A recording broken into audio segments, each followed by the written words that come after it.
Anterior horn repair using conventional all-inside repair device and standard arthroscopic portals for bucket handle medial meniscus tear. The arthroscopic image shows the displaced bucket handle medial meniscus tear. The superficial medial collateral ligament is released.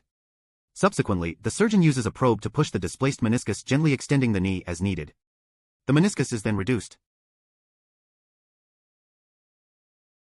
An arthroscopic rasp is employed to open the vascular channel, promoting an enhanced healing process.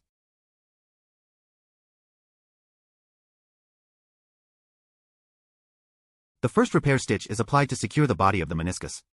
The fast-fix all-inside repair device is used to fix the body of the meniscus to the capsule in a horizontal mattress fashion.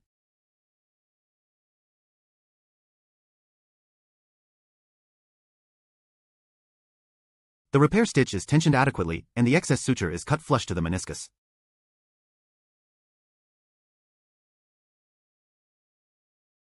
When addressing the anterior horn of the medial meniscus, conventional all-inside repair devices pose challenges due to their positioning and angle requirements.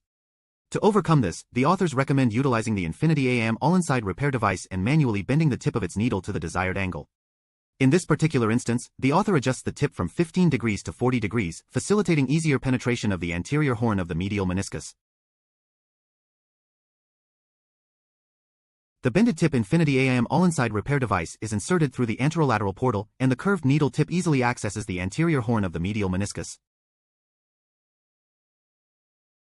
The all-inside repair process is repeated to repair the anterior second and third stitches.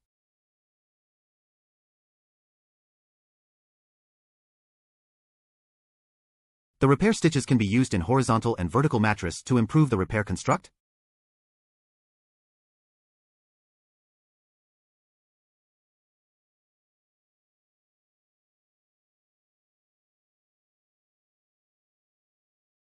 Tension is applied to the suture to achieve the desired tension before excess suture is cut flush to the meniscus using a suture cutter.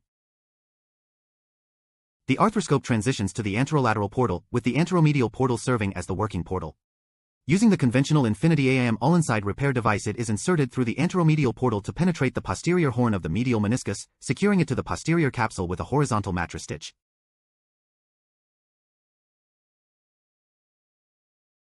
The final repair construct is stable.